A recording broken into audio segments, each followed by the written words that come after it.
warahmatullah. Alhamdulillah wassalamu ala ibadihi alladhina istafa amma ba'd. Faqad qala Allah subhanahu wa ta'ala fil Qur'anil Karim, inna hadhihi ummatukum ummatan wahidah wa ana rabbukum fa'budun. আজকের বাৎসরিক সাংস্কৃতিক প্রতিযোগিতায় উপস্থিত সম্মানিত শিক্ষক মণ্ডলী, আমার সামনে ভূমিষ্ঠ সম্মানিত ছাত্র বন্ধুরা, সকলকে জানাই আন্তরিক শুভেচ্ছা ও মোবারকবাদ। সম্মানিত উপস্থিতি, আজ আমার বক্তব্যের বিষয়বস্তু হিসেবে নির্ধারণ করেছি বুদ্ধিবৃত্তিক যুদ্ধ এবং বর্তমান বিশ্বে মুসলমানদের অধঃপতনের কারণ। সম্মানিত উপস্থিতি, প্রথমে দেখি বুদ্ধিবৃত্তিক যুদ্ধটা কি। বুদ্ধিবৃত্তিক যুদ্ধ মানে হচ্ছে অস্ত্রের পরিবর্তে বিপুল তথ্যপাত্র এবং অভূতপূর্ব কলা কৌশল অবলম্বনে নিজের প্রতিপক্ষকে ঠাঁই করা। আজকের বিশ্বে এই বুদ্ধিবৃত্তিক যুদ্ধের কোনো বিকল্প নেই। আমরা দেখতে পাই যারা আজ এই বুদ্ধিবৃত্তিক যুদ্ধে যারা এগিয়ে আছে তারাই বর্তমান বিশ্বকে নেতৃত্ব দিচ্ছে। শহরের অলিগলিতে, গ্রামের অলিগলিতে যদি আমরা বাচ্চাদেরকে জিজ্ঞেস করি কারা আজ বর্তমান বিশ্বের নেতৃত্ব দিচ্ছে, তারা এক অভিন্ন উত্তর দিবে আমেরিকা। আমেরিকার ক্ষমতার পেছনে কারণ কি? তাদের ক্ষমতার পেছনে একমাত্র কারণ এই বুদ্ধিবৃত্তিক যুদ্ধ। আর অন্যদিকে মুসলমানরা তাদের সঙ্গে খাপ খাওয়াতে না পেরে, এই বিপুল তথ্যপাত্রের সঙ্গে খাপ খাওয়াতে না পারে, তারা আজ পরাজয়ের চরমগ্লানি মাথা পেতে দিচ্ছে। মূলত এই যুদ্ধের সূচনা হয়েছিল হযরত আদম আলাইহিস সালামের কাছ থেকে। আল্লাহ সুবহানাহু ওয়া তাআলা তাকে অনেক ধরনের জ্ঞান দান করেছেন। আল্লাহ তাআলা বলেন, ওয়া আল্লামা আদমা আসমাআ কুল্লাহা সুম্মা আরাদাহুম আলাল মালায়েকা। তাকে সকল প্রকার নাম শিক্ষা দিয়েছিলেন, অনেক প্রকার জ্ঞান দান করেছিলেন, তারপরে তাকে ফেরেশতাদের উপর পেশ করেছিলেন। এর কারণ কি? কারণ সমগ্র সৃষ্টির মধ্যে মানব জাতিরা একমাত্র সৃষ্টি যারা নিজস্ব বুদ্ধিতে চলাচল করতে পারে, নিজস্ব বুদ্ধিতে তারা বেঁচে থাকতে জানে। তো এই বুদ্ধিকে কাজে লাগানোর একটা মাত্র উপায়, সেটা হচ্ছে জ্ঞান। প্রস্তুতির আছে আল্লাহ তাআলা ধর্ম, আল্লাহ তাআলা বুদ্ধিভিত্তিক উপায়ে মানুষকে নিয়ন্ত্রণ করেন। এই জন্য আল্লাহ সুবহানাহু ওয়া তাআলা মুহাম্মদ সাল্লাল্লাহু আলাইহি ওয়াসাল্লামকে প্রেরণ করার পর তাকে প্রথমে জিহাদের আদেশ করেননি। তাকে প্রথমে বলেন ফাসদা বিমা তু'মার ওয়া আ'রিদ আনিল মুশরিকিন। প্রথমে আল্লাহ তাআলা আপনাকে যে ব্যাপারে আদেশ করেছে সেটা স্পষ্টভাবে তাদের কাছে প্রচার করুন। তারা যদি আপনার আহ্বান প্রত্যাখ্যান করে, তাদেরকে আপনি উপেক্ষা করে যান। আল্লাহ তাআলা তাদের সঙ্গে যুদ্ধ করতে বলেনি। আল্লাহ যদি চাইতেন তাকে বিপুল পরিমাণ ফেরেশতার বাহিনী দিয়ে তাকে সাহায্য করতে পারবে, কিন্তু আল্লাহ তাআলা সেটা করেনি। কারণ একজন মানুষকে জ্ঞানের মাধ্যমে, শক্তির মাধ্যমে যতটুকু নিয়ন্ত্রণ করা যায় তার চেয়েও বেশি নিয়ন্ত্রণ করা যায় তাকে জ্ঞানের মাধ্যমে। এটা যদি স্পষ্ট করে বলি তাহলে বলা যায় বাংলাদেশে প্রধানমন্ত্রী নির্বাচনকালে অথবা মেয়র কিংবা এমপি নির্বাচনকালে যদি দেখি যারা বুদ্ধিমত্তা খাটিয়ে নিজেদের পকেট খরচ করে ভোট কিনে নেয় অথবা যাদেরকে অনেক ধরনের প্রতিশ্রুতি দেয়, তারা কিন্তু এই ক্ষেত্রে সফলতা অর্জন করে। আর যারা চাঁদাবাজি করে, হুমকি ধামকি দিয়ে যারা ভোট নেতাস্ত করে, তারা কিন্তু এক্ষেত্রে পদস্খলিত। এবার প্রশ্ন জাগে কারা এই বুদ্ধিবৃত্তিতে এগিয়ে আছে? এর উত্তর হচ্ছে ইহুদিরা। ইহুদিরা তাদের বুদ্ধিবৃত্তিক চিন্তাধারা এবং দীর্ঘমেয়াদী কলাকৌশল অবলম্বনে নিজেদের সাম্রাজ্য বিস্তৃতিতে এবং উন্নতি ক্ষেত্রে খুব বেশি উৎকর্ষ সাধন করেছিল। আর অন্যদিকে মুসলিম শাসকগণ, উসমানী খেলাফতের যে সমস্ত শাসকগণ ছিলেন, তারা প্রত্যেকে দুনিয়াবি আমোদ ফুর্তি এবং ভোগ বিলাসিতে মেতে উঠেছিল বিধায় তাদের থেকে ইসলামী সাম্রাজ্য হাতছাড়া হয়ে গিয়েছিল। এক্ষেত্রে ইহুদিদের যে দীর্ঘমেয়াদী কলাকৌশল, সেটা একটা উদাহরণ দিই।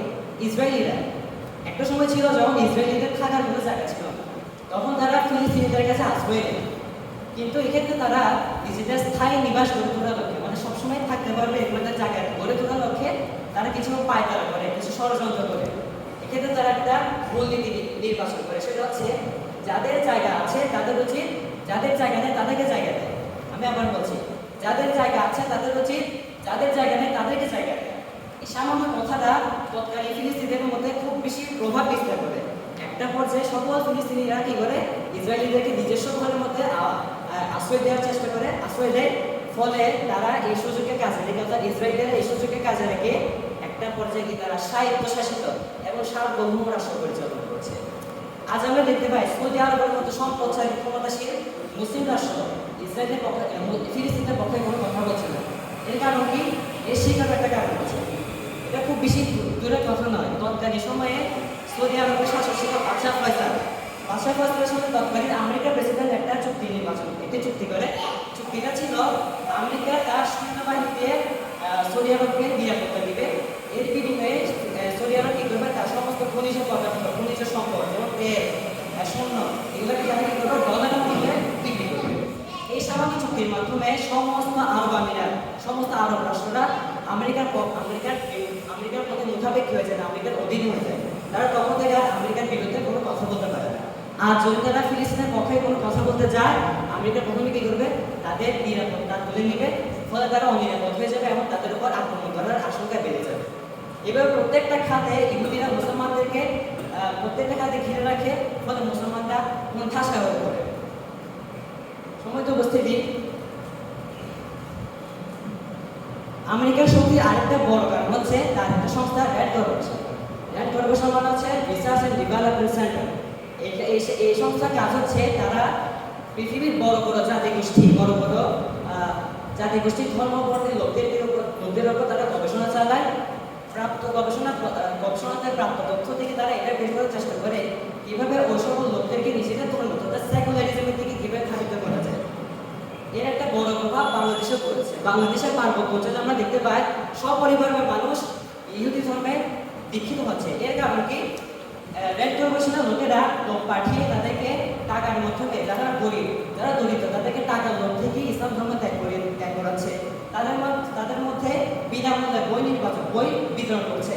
তাদের একটা বই আছে ইসলামের আলোকে জান্নাতে যাওয়ার পথ, অথবা তারা একটা বই নির্বাচন করেছে, সেটা হচ্ছে হযরত ঈসা আলাইহিস সালাম হচ্ছেন একমাত্র রাসূল, তারপরে আর কোনো রাসূল ছিল না, তিনি একমাত্র শ্রেষ্ঠ রাসূল। এইভাবে বিভিন্ন ধরনের ভ্রান্ত মতবাদ তারা ইসলামের হাদিস এবং কোরআনের দলিল ভিত্তিক আয়াতের মাধ্যমে তারা কতগুলো বই নির্বাচন করে এবং সেগুলো বিনামূল্যে সেগুলো বিতরণ করে। এগুলো হচ্ছে বুদ্ধিবৃত্তিক চিন্তাধারা। তারা এই বুদ্ধিবৃত্তিক চিন্তাধারার মাধ্যমে মুসলমানদেরকে এবং অন্যান্য জাতিগোষ্ঠীকে তারা নিজেদের দিকে ধাবিত করে। আজকে আমরা দেখতে পাই মুসলমানদের চারিদিক থেকে ফিতনায় জর্জরিত। তাদের এই ফিতনা জর্জরিত এই অবস্থা থেকে যদি তাদেরকে উত্তরণ হতে হয়, তাদের যদি বেরিয়ে আসতে হয়, তখন তাদের উচিত ইহুদিরা যে সমস্ত পায়তারা, যে সমস্ত ষড়যন্ত্র তাদের বিরুদ্ধে নিয়েছে, সেগুলোর বিরুদ্ধে রুখে দাঁড়ানো। যেমন ইহুদিদের একটা পদ্ধতি আছে, সেটা হচ্ছে ডিভাইড অ্যান্ড রুল, অর্থাৎ ভাগ করে শাসন করো। আমাদেরকে যদি এর বিরুদ্ধে সোচ্চার করতে হয়, তখন আমাদের কি করতে হবে, এক উম্মাহ গঠন করতে হবে। আমি আগে বলছিলাম ইন্না হাযিহি উম্মাতুকুম উম্মাতান ওয়াহিদা, মুসলিম উম্মাহ হচ্ছে এক উম্মাহ, মুসলিম উম্মাহকে এক হতে হবে। এরপরে আল্লাহর রাষ্ট্র গঠন, আল্লাহর আইনের মাধ্যমে রাষ্ট্র গঠন করতে হবে।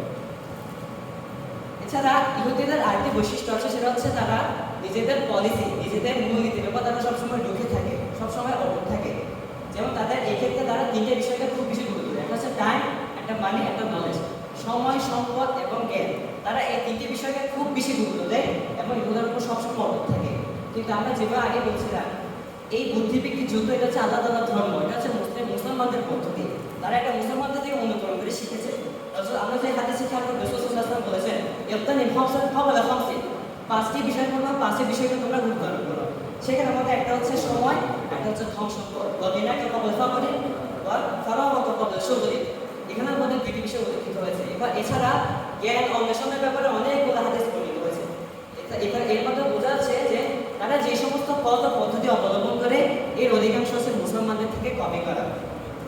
তাই মুসলমানদেরকে যদি আবার নিজেদের সেই সোনালী যুগে ফিরে যেতে হয়, তাহলে তাদের উচিত আগে ইসলামের দিকে ধাবিত হওয়া, নিজেদের নীতি নৈতিকতাকে আবার ভালোভাবে আঁকড়ে ধরা, এক উম্মাহ গঠন করা এবং জ্ঞানের মাধ্যমে সাধনা করা। মুসলমানদের সোনালী যুগ বলা হয় হযরত আব্বাসী খিলাফতকে। আব্বাসী খিলাফতের মধ্যে কিছুক্ষণ আগে যে অনেকগুলো ইসলামিক বিজ্ঞানীদের ব্যাপারে বলা হয়েছে, তারা প্রত্যেকেই জন্মগ্রহণ করেছে সেই আব্বাসী খিলাফতে। সেই আব্বাসী খিলাফতকে বলা হয় সোনালী যুগ। সোনালী যুগ আমাদেরকে যদি আবার ফিরে যেতে হয়, তাহলে আমাদেরকে জ্ঞানের মাধ্যমে সাধনা করতে হবে। এই কয়েকটি পদ্ধতি যদি মুসলমানরা অবলম্বন করে, তাহলে আমরা আশা রাখতে পারি আমরা আবার আল্লাহর জমিনে আল্লাহ তাআলার আইন আমরা জ্ঞান করতে পারবো এবং আল্লাহর তাওহীদের পানে আমরা প্রচার করতে পারবো। এই বলে আমরা বক্তব্য আমি এখানে শেষ করছি। ওয়া আখিরু দাওয়ানা